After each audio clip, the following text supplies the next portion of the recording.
Hello everyone, स्वागत है आपका सोशियोलॉजी नेट अचीव में। आज इस क्लास में हम सामाजिक विचलन के सिद्धांतों की व्याख्या करेंगे। जो सामाजिक विचलन के सिद्धांत हैं, इससे पहले वाली क्लास में हमने सामाजिक विचलन के बारे में समझा है, डेविएंस के बारे में पढ़ा, उसके अर्थ और परिभाषा, उसके प्रकारों के बारे में जाना, सामाजिक विचलन कितने प्रकार का होता है। अगर आपने वो क्लास नहीं देखी है तो आप चैनल पे जाके देख सकते हैं। सामाजिक विचलन क्या होता है? जब ये एक ऐसा व्यवहार है, जो सामाजिक विचलन है वो एक व्यवहार है।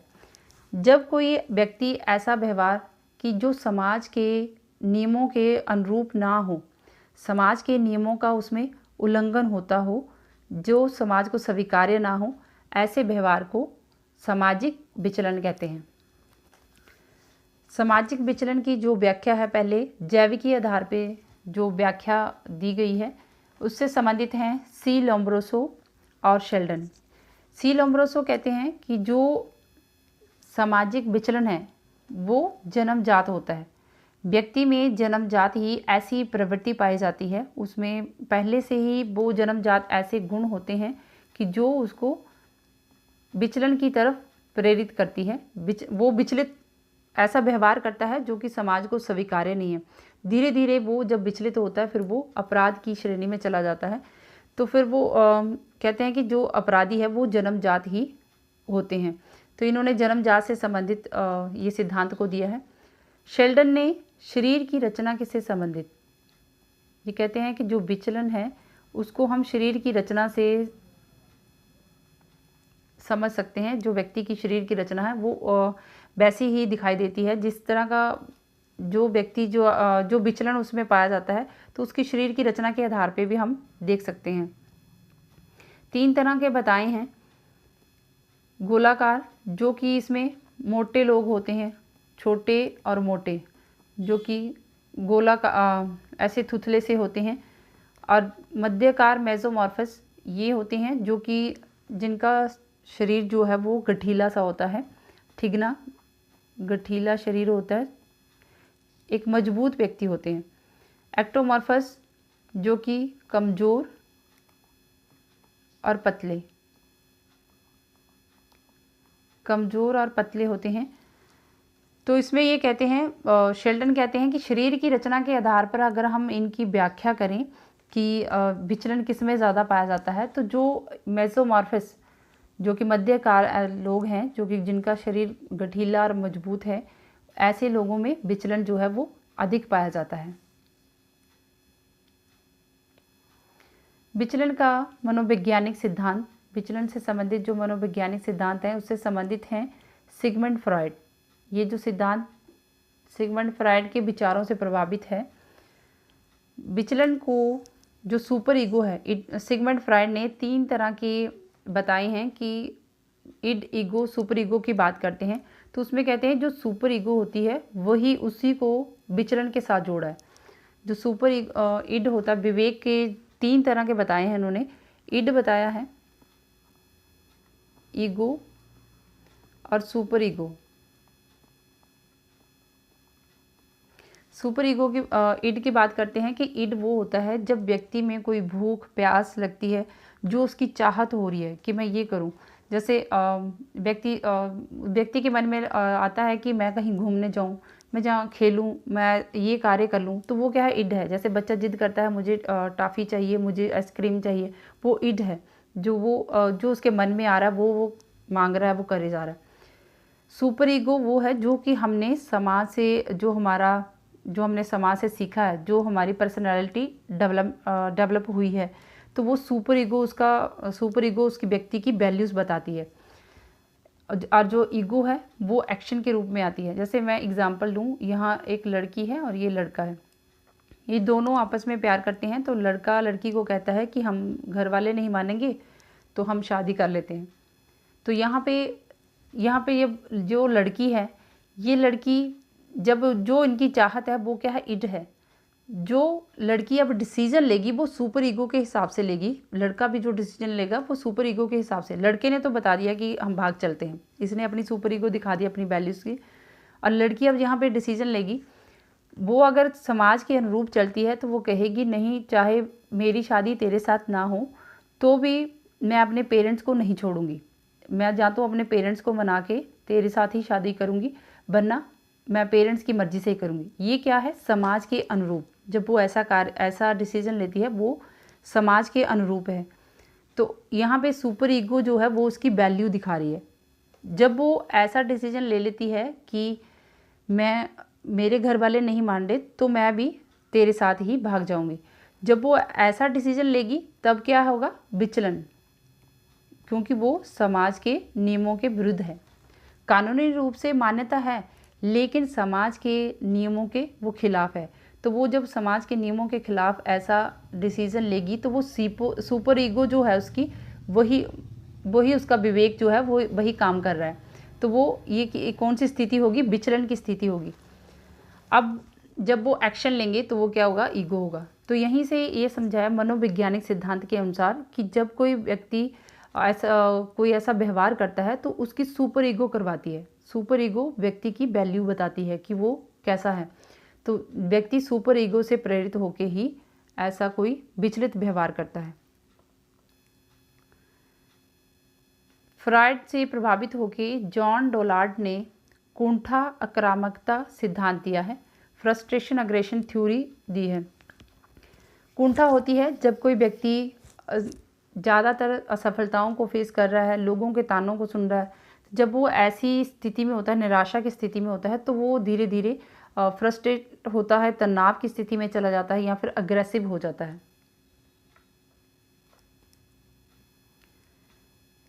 विचलन के जो समाजशास्त्रीय सिद्धांत है, एनोमी मानदंडहीनता। एनोमी शब्द का सबसे पहले प्रयोग समाजशास्त्र में दुर्खिम ने किया था। एनोमी शब्द का प्रयोग समाजशास्त्र में दुर्खिम ने किया। आत्महत्या जो इनकी पुस्तक है उसमें इन्होंने इस शब्द का प्रयोग किया है। इन्होंने आत्महत्या के प्रकार बताए थे, 3 प्रकार बताए हैं, चौथा जो है वो बाद में जोड़ा गया। एक प्रकार है अहमवादी आत्महत्या, दूसरा है परार्थवादी आत्महत्या और तीसरा बताया है एनोमिक आत्महत्या और चौथा है भाग्यवादी। दुर्खिम ने 3 तरह के ये आत्महत्या प्रकार बताए हैं। भाग्यवादी जो है वो बाद में जोड़ा गया। अहमवादी जब व्यक्ति अपनी ईगो जब उसकी हर्ट होती है तब कोई ऐसा डिसीजन लेता है, आत्महत्या करता है। परार्थवादी में है जब व्यक्ति किसी दूसरे के लिए अपनी जान कुर्बान करता है। जैसे जो फौजी हैं अगर शहीद होते हैं तो वो अपने देश के लिए शहीद होते हैं, दूसरे के लिए की गई आत्महत्या। एनोमिक होता है जब व्यक्ति समाज के अनुरूप कार्य नहीं कर रहा, जब व्यक्ति पहले समाज से कटने लगता है, समाज को दरकिनार कर देता है, धीरे धीरे फिर वो जब समाज भी उसकी परवाह नहीं करता तो फिर वो जब वो विचलित हो जाता है तो फिर वो ऐसा कार्य करता है। तो उन्होंने एनोमिक जो आत्महत्या है इस शब्द का यूज़ किया है उन्होंने अपने आत्महत्या की प्रकारों को बताने के लिए कि ये एक विचलित व्यवहार होता है। पहले व्यक्ति समाज की कदर नहीं करता, फिर समाज उसकी परवाह नहीं करता, जब फिर व्यक्ति ऐसी निराशा की स्थिति में होता है कि वो सुसाइड कर लेता है। तो सबसे पहले दुर्खिम ने समाजशास्त्र में इस एनोमी शब्द का यूज़ किया आत्महत्या के प्रकार बताने में। उसके बाद मर्टन ने आधुनिक समाजशास्त्र में एनोमी शब्द का यूज़ किया है। इसका जो एनोमी शब्द है उसका संबंध उन्होंने विचलन से जोड़ा है, और जो विचलन होता है वो सामाजिक संरचना के संदर्भ में होता है। मर्टन कहते हैं कि जो एनोमी है वो विचलन से संबंधित है और इसका प्रयोग सामाजिक संरचना के संदर्भ में होता है। जब व्यक्ति जो समाज की संस्कृति है, जो संस्कृति और सामाजिक संरचना की अवहेलना करता है,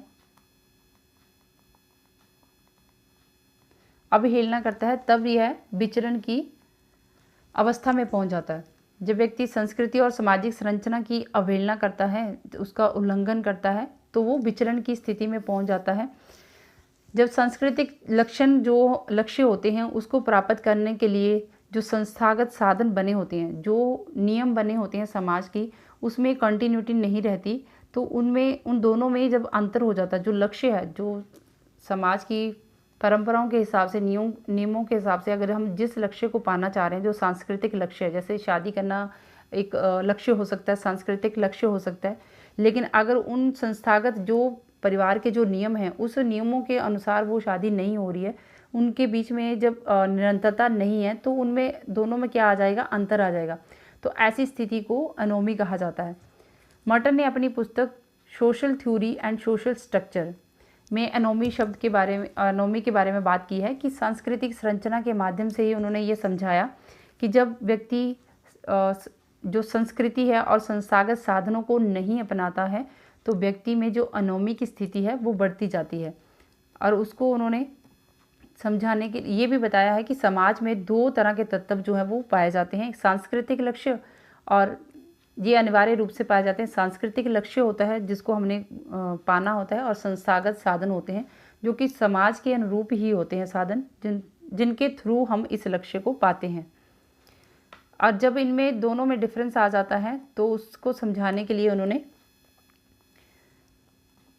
ये 5 प्रतिमान बताए हैं अनुकूलन के। ये एग्ज़ाम में पूछा भी जाता है। इनमें से कोई ये पूछा जाता है जैसे कि रीट्रीटिज्म के बाद कौन सा आता है, ऐसे करके पूछा जाता है। ये यूजीसी नेट के एग्ज़ाम में बहुत बार ऐसा ये क्वेश्चन आए हैं। ये पहला है अनुरूपता, कन्फर्मिटी। जब कोई सांस्कृतिक लक्ष्य को पाना है, जैसे शादी करनी है, जो सांस्कृतिक लक्ष्य है, तो साधन क्या है, जो रीति रिवाज बना है उसी के हिसाब से शादी हो। तो ये क्या है, सांस्कृतिक लक्ष्य और सांस्कृतिक साधन है। सांस्कृतिक लक्ष्य है और सांस्कृतिक साधन।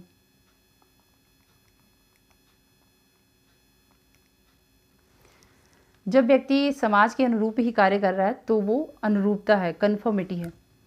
नवाचार, जब व्यक्ति सांस्कृतिक लक्ष्य को ही पाना चाहता है, उस लक्ष्य को पाने के लिए उसको लग रहा है कि जो समाज में पर्याप्त साधन हैं उनसे वो इस लक्ष्य को नहीं पा सकता, वो कोई और मेथड अपना लेता है, उसमें कोई नया ऐड जोड़। जैसे मान लो एग्ज़ाम दे रहा है व्यक्ति, तो जो परीक्षार्थी एग्ज़ाम दे रहा है वो जैसे नियम बने हैं कि पहले मेहनत करनी है, मेहनत करके ही वहाँ पे पास हो जाता है। अगर उसने ये देखा कि मुझे ये लक्ष्य चाहिए, जो सांस्कृतिक लक्ष्य बना इसको पाना ही है, तो वो नकल का सहारा ले लेता है। जब वो नकल का सहारा ले लेगा तो वो संस्थागत जो साधन हैं, जो सांस्कृतिक साधन हैं, तो वो उनको क्या कर रहा है, उसने चेंज कर दिया, इसको उन्होंने अब नवाचार किया उसमें। तो इसने इसको माना, जो सांस्कृतिक लक्ष्य है उसको उसने माना है, जो ये संस्थागत जो साधन है उसको उसने नहीं माना है। रिचुअलिज्म, जब व्यक्ति लक्ष्य को तो नहीं मानता लेकिन साधन अपनाता है। जैसे जो सरकारी मुलाजिम होते हैं, जो जिस लक्ष्य के लिए वो जहाँ पे जिस पद पे वो अपॉइंट हुए हैं, उस लक्ष्य को वो ईमानदारी से, तो ऐसा मैं सभी के लिए नहीं कह रही, जो कुछ व्यक्ति होते हैं अगर वो उसको नहीं मान रहे, वैसे अपने जो उनका लक्ष्य है उसको ईमानदारी से उस काम को नहीं कर रहे, इसका मतलब वो उस लक्ष्य को नहीं मान रहे, इस लक्ष्य को नहीं मान रहे। लेकिन जो रूल बनाए हैं, जो उनके उस काम से संबंधित जो रूल हैं उनको वो पूरा फॉलो कर रहे हैं। रिट्रीटिज्म, ना ही लक्ष्य को मानना ना ही साधनों को मानना। तो ये ऐसा होता है जो कि नशे में जैसे व्यसन हो जाते हैं, तो क्या हो रहा है समाज में, क्या करना है, कोई फ़र्क नहीं पड़ता। जैसे नशे के दूत, इनको बोलते हैं व्यसनी, जो नशे के आदी हो जाते हैं। तो ना ये सांस्कृतिक लक्ष्य को मानते हैं, ना ही जो संस्थागत साधन बने हैं, ना ही उनको मानते हैं। विद्रोही होता है, ये नेगेटिव भी हो सकता है, पूरी तरह से ना लक्ष्य को मानना ना साधन को मानना, ये पूरी तरह से विद्रोह करते हैं। ये आतंकवादी भी हो सकता है, अगर नेगेटिव होगा तो आतंकवादी भी बन सकता है। और कुछ जो समाज से हटके कर रहा है तो कुछ उसका पॉजिटिव रिजल्ट भी निकल के आ सकता है। जैसे सुभाष चंद्र बोस जी हैं, तो वो पॉजिटिव समाज उस नियमों के विद्रोह करके अलग कुछ हटके करना, तो उसका जो रिज़ल्ट है वो पॉजिटिव भी आ सकता है। ये मर्टन ने ऐसे 5 प्रतिमान बताए हैं जो कि ये बताते हैं कि समाज में जो अनुकूलन की स्थिति है वो कैसे है। जो लक्ष्यों को मानता है, लक्ष्यों को मानता है और साधनों को मानता है, उसके लिए उन्होंने प्लस का निशान बताया है कि जो स्वीकृति है वो क्या है, प्लस उन्होंने प्लस करके बताई है, और जिसको स्वीकृति नहीं दी है वो उसको माइनस करके बताया है। सामाजिक संस्कृत शिक्षा सिद्धांत, इसमें उन प्रक्रियाओं पर ध्यान दिया जाता है जिनसे होकर विचलन कार्य सीखे जाते हैं। इससे संबंधित 2 सिद्धांत हैं। सांस्कृतिक संचरण या उपसंस्कृति सिद्धांत, ये जब कोई उपसंस्कृति मुख्य संस्कृति का या समाज का विरोध करती है, तो संस्कृति वाले समूह, जब कोई व्यक्ति समाज का विरोध कर रहा होता है तो उपसंस्कृति वाला जो समूह होता है वो भी उसका समर्थन करता है। जब कोई एक व्यक्ति समाज का विरोध कर रहा है, उन नियमों का विरोध कर रहा है, तो उससे संबंधित जो दूसरा समूह होगा उसी से संबंधित वो भी उसका सपोर्ट करेगा। जैसे गंदी बस्ती में अपराध हैं वो उनको बढ़ावा मिलता है, उसमें कोई एक बच्चा गलत रास्ते में चल पड़ता है तो उसको देख के, अगर उसकी भी बेसिक नीड पूरी नहीं हो रही है तो वो भी उसको देख के वैसे ही रास्ते में चल पड़ता है। ये शिकागो सिद्धांत से संबंधित है, शिकागो स्कूल से। विभेदक संबंध सिद्धांत, सदरलैंड ने अपराधी व्यवहार, ये कहते हैं कि जो अपराधी व्यवहार है वो भी सीखा जाता है। समूह में व्यक्तियों के जो विचलित आचरण होता है उसमें निरंतर उनकी जो अवधि है, जो विचलित व्यवहार कर रहे हैं, उस दृष्टि से देखे जाए ये तथ्यों पर निर्भर करता है कि उनमें उन्होंने किस व्यवहार को प्राथमिकता दी है, कितनी गहनता से उसमें जो वो अब विचलन कर रहे हैं वो उसमें कितना अंतर है। तो जो अलग अलग जो मानदंड वाले व्यक्ति या समूह होते हैं वो उन्होंने कितना समय गुजारा है, इसको अंतर विभेदक संबंध के रूप में जानते हैं। लेवलिंग सिद्धांत, बेकर, इससे संबंधित जो बेकर हैं, गॉफमैन, लेमर्ट, स्कूर और आदि, ये सब जुड़े हैं इनसे। जब किसी व्यक्ति या समूह को विचलक का लेबल लगा दिया जाता है तो वह धीरे धीरे अपने को विचलित समझने लगता है।